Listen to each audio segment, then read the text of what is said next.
Hi hello welcome to JPR science channel. నేను ఎలగిలందర్ రెడ్డి. నా ఛానల్కి లైక్ చేయండి, షేర్ చేయండి, సబ్స్క్రైబ్ చేయండి.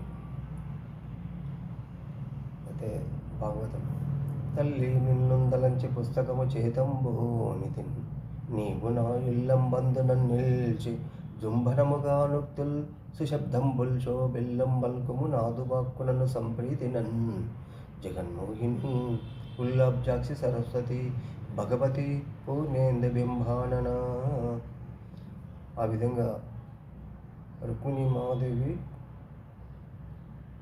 శ్రీకృష్ణునికి పంపించిన అటువంటి సూచన అభిప్రాయంగా ఉమామహేశ్వర ఆలయం వరకు నేను మొక్కు కొరగా వస్తాను, అక్కడి నుండి నన్ను మీరు తీసుకెళ్ళాలని ముందే చెప్పి ఉన్నాను.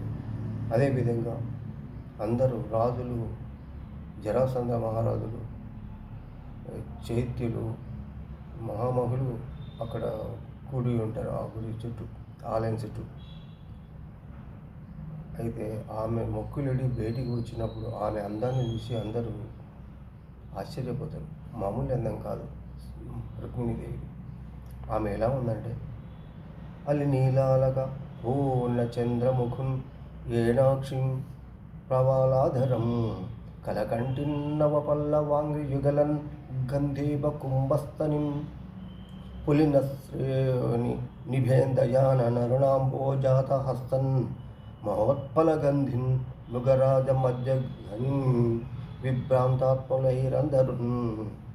ఆ అందాన్ని చూసి ఆశ్చర్యపోయారు ఒకటేసారి. అంతటి సుందరి అయిన రుక్మిణీదేవి. అదేవిధంగా ఆ రుక్మిణీదేవి ఇంతకుముందు శ్రీకృష్ణునికి చెప్పిన సూచనాప్రాయం వరకు తన శ్రీకృష్ణుడు ఇక్కడ వచ్చిండా రాలేదా అనుకుంటూ అందరినీ గమనించుకుంటూ ఆమె తన పైట కొంగును ఇట్లా ఒక వేలుతోటి కొనగోడితోటి ఇట్లా సవరించుకుంటూ అప్పుడు శ్రీకృష్ణుని చూసింది. ఆమె మదిలో ఆమె చూసినప్పుడు ఆమెకు ఒక మెరుపు మెరిచినట్టయింది. ఎందుకంటే శ్రీకృష్ణుడు కూడా సామాన్యుడు కాదు, మోహనాకారుడు. అతను ఆమె మనసులో ఎలా దాచిందంటే, కన్యన్ రుక్మిణి చంద మండల ముఖున్ కంఠీ రవీంద్రావలగ్నున్ నవాంబోజదలాక్షున్ చారుతర భక్షున్ మేఘ సంకాశ దేహున్ నగారాది గజేంద్ర హస్త నిబాహున్ చక్రిన్ పీతాంబరున్ ఘనభూషాన్వితున్ కంబుకంఠున్ విజయోత్కంఠున్ జగన్మోహనున్. శ్రీకృష్ణుడు అంటే మామూలు అతని చూస్తేనే కరిగిపోవాలి ఎవరైనా కానీ. ఆ మోహన రూపాన్ని చూసి ఆమె తనకు తానుగా ఆనందించుకున్నది.